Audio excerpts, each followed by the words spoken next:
Okay, once again into the breach, dear friends.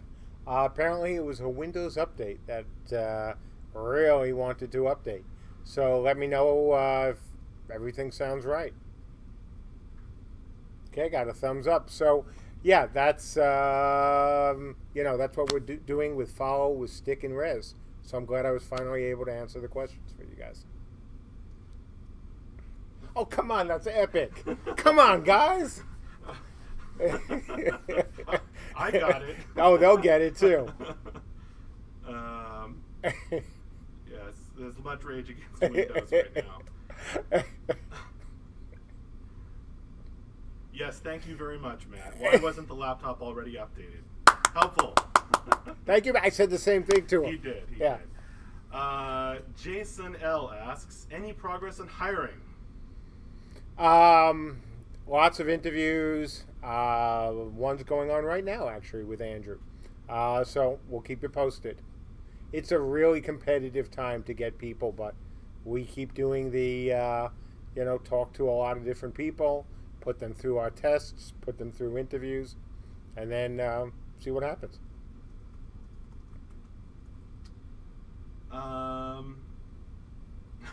Heartfire asks, as it has been John's birthday recently and he is in here, are you as happy with the amazing work he is doing and his incredible talent as we are? Well, I don't know how happy you guys and gals are, but we're very happy with John. Great guy, great artist, bit of an attitude, which is great. Oh, stop.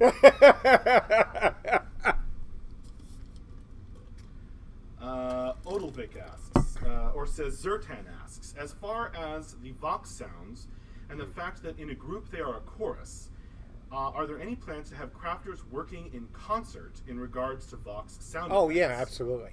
Absolutely. That's been the plan from day one.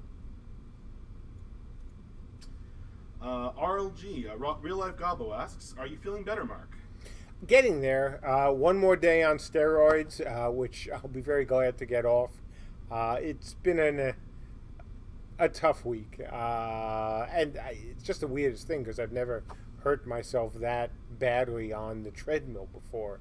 But apparently I was pushing myself way too much, and my back objected most heartily with my efforts.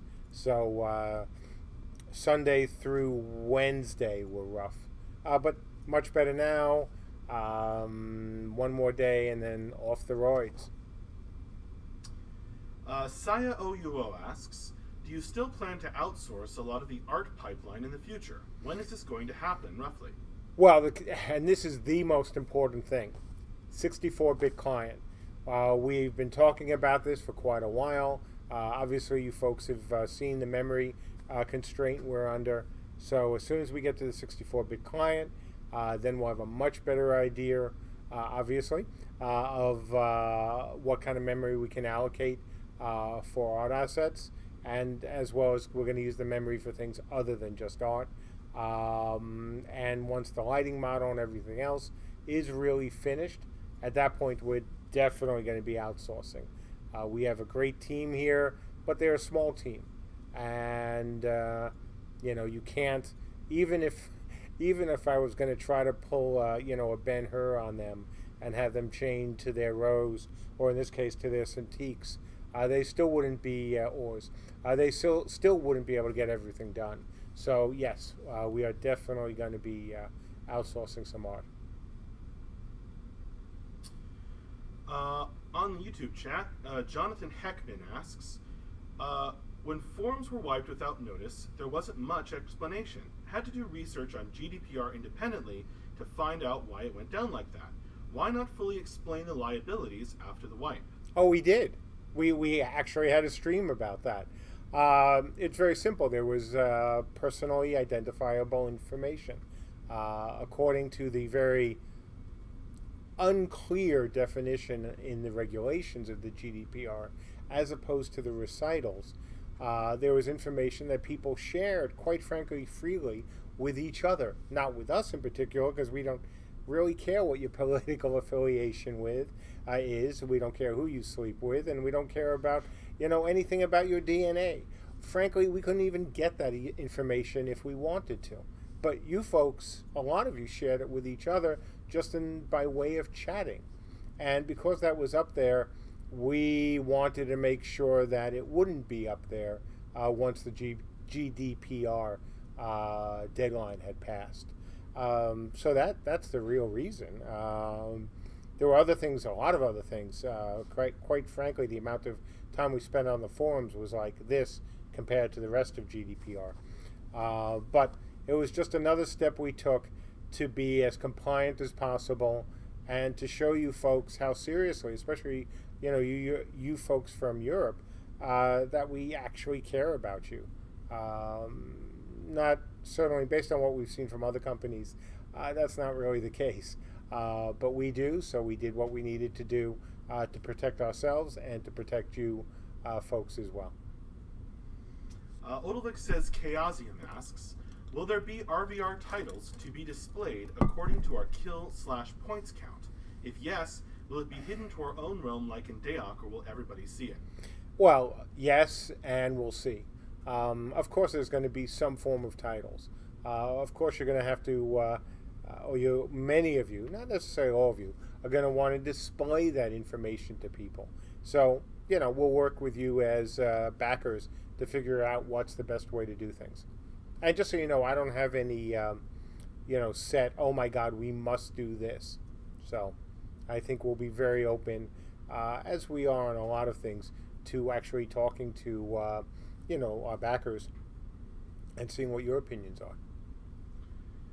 Wilf the Wanderer asks, what are your thoughts on naming? How tight will the restrictions be? Free with just character limit and no vulgarity? Something more robust that would appease some of our peers? So I think we're going to have to end up with at least 2 different server types, hopefully 3. One will be an RP server. There will be very strict. Non-RP, we're going to have some rules against vulgarity, of course. And then, when it comes to the third type of server, which would probably be an FFA server, then we'll have a much lighter hand there. Winsock asks, are there any plans on working with content creators on Twitch and YouTube to help spread the word of this game? Oh yeah, of course. Happy again to talk to folks when we have something worthy of being shown. Right now we have very interesting demos. We have a great, quite a few videos actually that show what our engine does, but very few yet show off just how and why it's important to the game. Showing a demo where we can put 1,000 people on a screen, network people, because just putting 1,000 characters on the screen is something a number of teams obviously have done.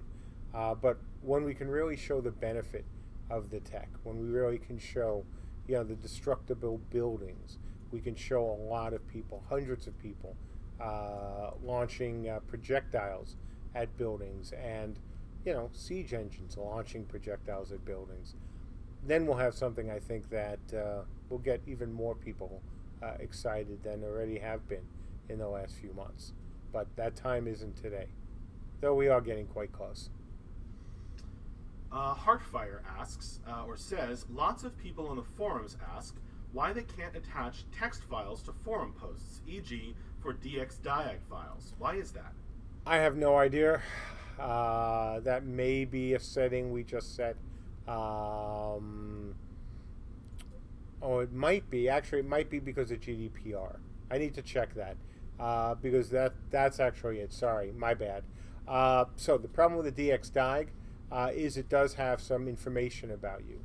So if you post something like that, conceivably, you could argue that there is some personal information. So if you need to get a DXDiag to me, you can either send it directly to me or to Brian through a PM, or if you'll scrub your DXDiag a little bit of some of the personal stuff, then feel free to post it. Odilvik says, Tinnis asks, given that crafting is magic, will there be traditional craft props or tools so that a tailor's house, store, or Vox would look different than a blacksmith? Or would both look like mages? No matter what, at least for now, Voxes are magic. But we also want to give you folks the ability to customize your Vox to make it a little bit more, I don't know if appropriate is the right word, because crafters really are magic, but a little bit more specialized. And look, let me say one thing about the Vox, and I've said this before, happy to say it again. I love the Vox. I think it's a great idea. It's not obviously an original idea. The form is original, but the concept of a crafting station obviously isn't. But if that doesn't work, we can go back to more traditional methods as well. The Vox is not something that I would look at and say this is a required bit of lore.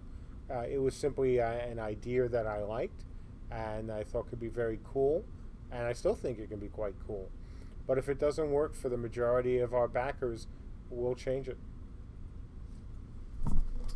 Callan94 asks, on B1D1, will EU players play on separate EU servers? No. EU players for B1D1 will be playing on our servers during Beta 1, probably 60 days after. We're going to start to spin up European servers and see how that goes. The reason why is because, frankly, we know that Europe to the US works just fine, and we're good at opening the servers here. There isn't that much difference for opening them in Europe, but we just don't want to delay. And since, from what we've seen during testing, folks coming in from most places in Europe and surrounding territories, surrounding countries, are having a good experience. We'll go with that first, and then, during, again, Beta 1, absolutely running European servers for both our Europeans and North Americans, so they can feel what it's like to play the game across the pond, like you folks have been doing. Odelvik asks, will crafters have some form of skill customization, e.g. trading speed for quality or quantity? Absolutely, and same with your Vox. Voxes are highly configurable. That was one of the advantages of using, crafting is magic setup. And so, yes, you'll absolutely be able to customize your Vox for different specialties, as well as, performance. So if you want something that's just like, when you're doing your own spec as a combatant, if you're looking for a Vox that, or looking for a crafter, who's going to focus on a couple of areas and doesn't want to try to do everything, you'll be able to make your Vox better at that than somebody who's trying to make their Vox great at everything. Same concept, just applied to a slightly, different entity. Scorpos67 asks, should we expect to see siege, such as trebuchets and battering rams, in Beta 1? Absolutely, 100% confirmed. We have to have them for Beta 1. Not for B1D1, but for Beta 1. Destructible buildings need to actually be destroyed by things other than people, running up to them with, hammers, maces, swords, and damaging them. So, yeah, absolute guarantee. Jason L. asks, is it possible to create an offline ability creator tool to play and theory craft with? Yeah, we want to be able to do that. It's not a focus for us, certainly, but it's something that I think, would be nice to have for you folks. Odelvik passes along a question from Darlgon. Can we get further clarification on the new mix of GDPR, streaming, and the NDA in the Beta 1 documentation? Thank you in advance. It will come up on the forums pretty much continuously. Yeah, so I'm not quite sure how the GDPR fits in there, but in terms of streaming and beta, it's the same thing we've said before. Right now we're in a no stream time. Everything is NDA'd. At some point during beta, we will have a limited lift of the NDA. and then during beta, or I should say during beta 1, because obviously there's beta 2 and 3, and then at some point during beta 1, we will probably almost entirely lift it. There will always be some restrictions. For example, when we do large-scale testing or testing for IT or testing that we just don't want to show people, we'll ask that not be streamed. But we want to remove the no streaming, not too long into, into beta. Do you want to do a 5-minute warning now? No, we'll give them 10 more minutes because we had a few interruptions. Heartfire asks, is Mrs. J waiting for beta 1.2 so you can finally go on vacation? Yes, very, very much so. It's been years at this point that I took a real vacation. So, being able to do that is kind of dependent on being in beta 1 and being beta 1 strongly, which means, at least to me, or at least how it affects me, is that we will have had to lay out the next month or so of what we're doing here. All the big decisions that need to be made that involve me will get made, so I can actually go and not worry about everything going on here on a daily basis, because I do have a tendency to be just a wee bit compulsive, obsessive compulsive. Kupo King asks, are there any plans to integrate player buildings into scenarios? Oh my God, yes, of course. That's the part of the point of the Builders Brigade. I'd love to see that. It's going to be fun. Odilvik asks, it was mentioned that Andrew is grabbing all sorts of crash info, etc. through the launcher. Should we still report the memory crash bug, or is that auto-logged? Oh, well, it's not just Andrew. Everybody who's working on the client as well as the server is grabbing all sorts of crash info. Yeah, continue to let us know, because one of the things that you folks who, for example, who played Warhammer might remember, our metrics weren't working the way they should have been during the first few months after the launch of Warhammer. So, yes, please, keep reporting them. You can never tell when metrics or logging will break, so it's very good to always hear from you folks about what experiences you are having. Hira Kanuki asks, some heals are projectiles and can be intercepted by allies. Maybe it will hurt siege attack because we can't heal tanks with many people in the battle between our tank and us, for example. Have you a plan or a thought to change this if it's not fun for the healer? Absolutely. Look, again, one of the absolute foundational principles for me, me as both president of the company and as a designer, is I have to be willing to change anything. I mean, that's just the bottom line. You can't make a great game 99 out of 100 times, especially a complicated one, if you're not willing to admit that something you thought of or something that somebody else thought of is not great. That's how teams and designers especially can get in a lot of trouble. If you always think you're right, if you always think your design is perfect, you're going to stumble, and you're going to stumble a lot. You have to be willing to say, no. And, the quote that I've used when asked this question before is from the super talented and wonderful Rick Priestley from Games Workshop, who said, sometimes you just have to murder your darlings. And that's the truth. I mean, sometimes you just, no matter how much you like a game idea, or an idea for a game, and no matter how much you might like a mechanic or a system or anything, at times you have to be able to be objective about it and just go, yeah, it's a great idea, but yeah, now it kind of sucks. So, I try to always remind myself of that.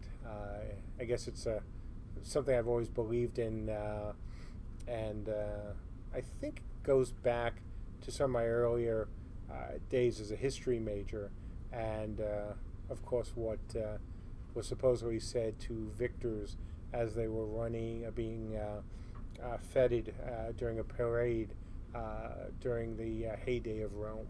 And so I think that's kind of important to remember. And again, it doesn't matter whether you're a designer, programmer, or a writer.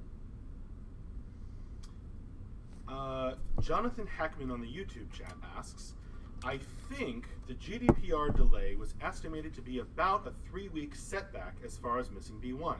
With that approaching, are there other issues encountered that may push it past the 25th? So far, no. Almost everything we've seen was within the realm of possibility, but we'll know more after this weekend. We really need to get more building testing and crafting testing. Crafting testing will happen on Monday, possibly Tuesday, but I really want it to happen on Monday. But we'll see. Majul1 asks, will crafters be able to operate siege equipment? Will they have any advantages in doing so? Yes and yes. Okay, now 5-minute warning. Yes, now the 5-minute warning. Let's see.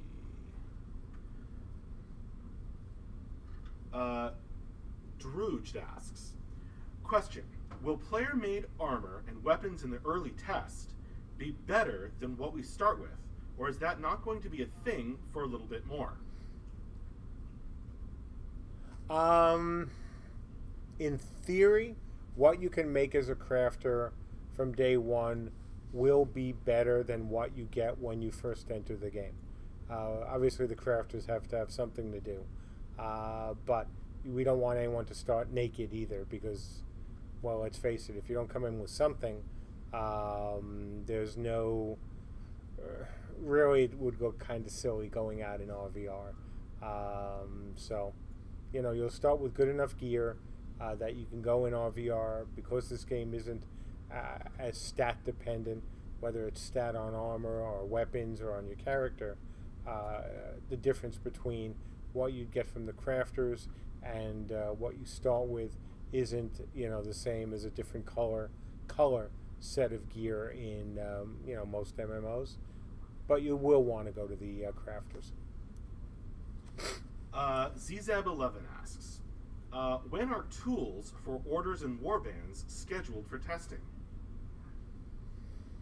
That's a JB question. I actually don't know the answer to that, and he's not here today, so sorry, I have to pass.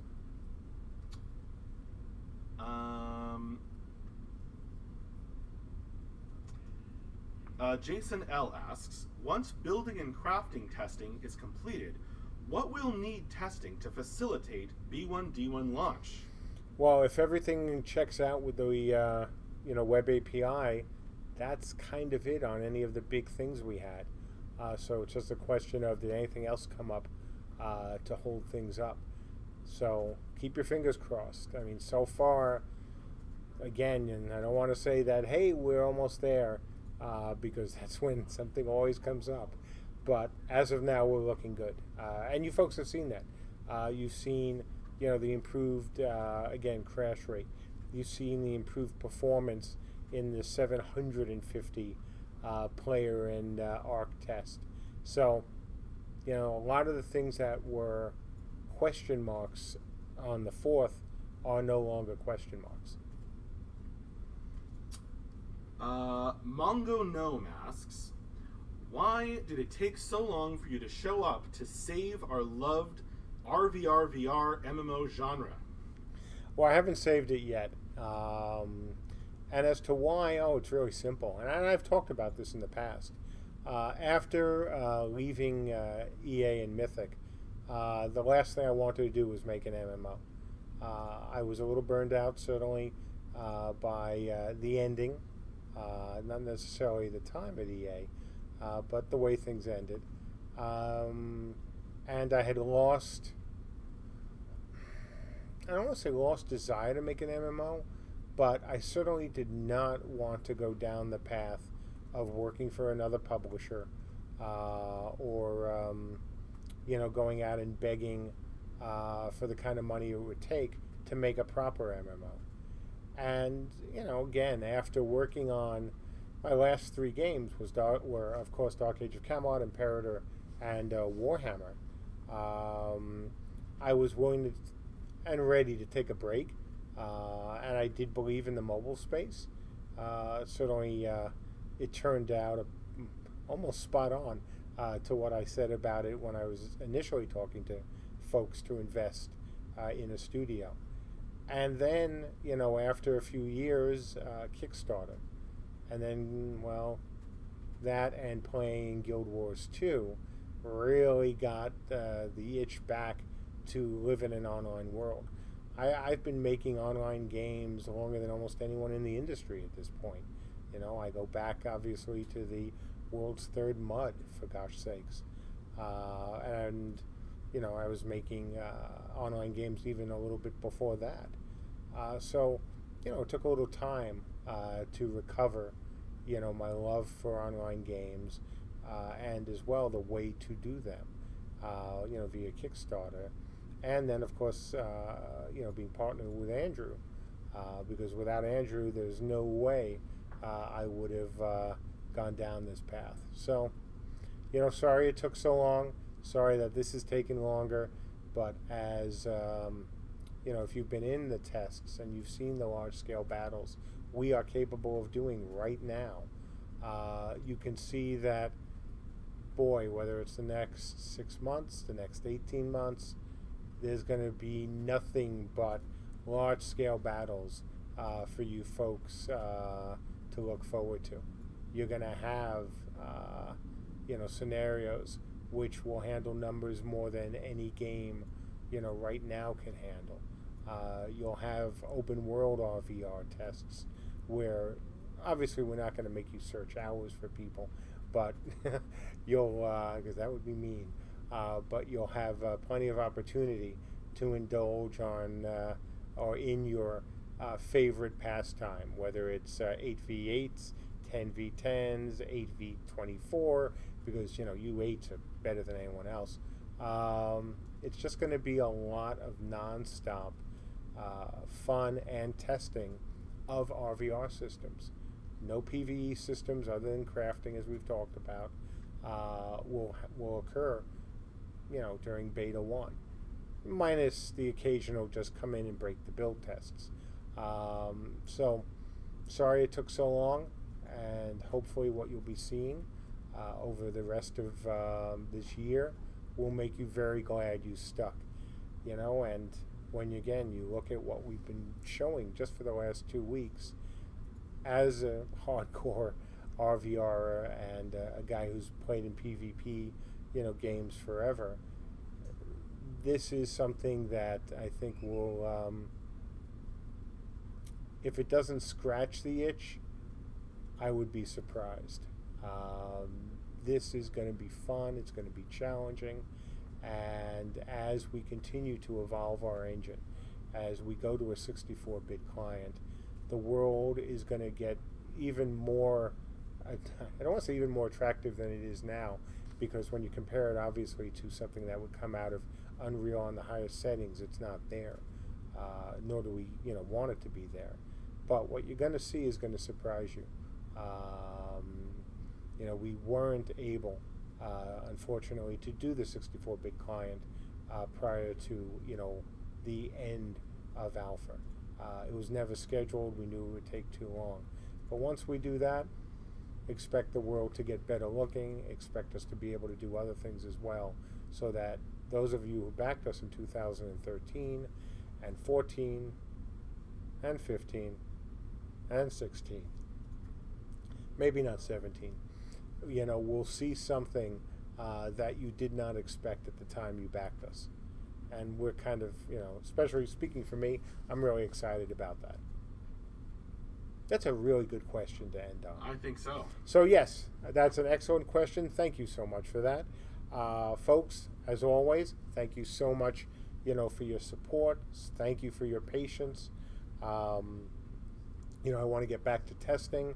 Hopefully, again, not guaranteeing at all, not even slightly promising a Friday Night Fights tonight. We have to see how this brand new build works, and I am hesitant to leave up a brand new build that could just blow up because it is brand new. But it has things that are there to correct some of the issues we saw today with the point capture scenario. So we wanted to get it in as quickly as possible. Failing that, we should be able to test this weekend, but we'll keep you posted. So look, have a great weekend, and I'll see you all next week. See you later.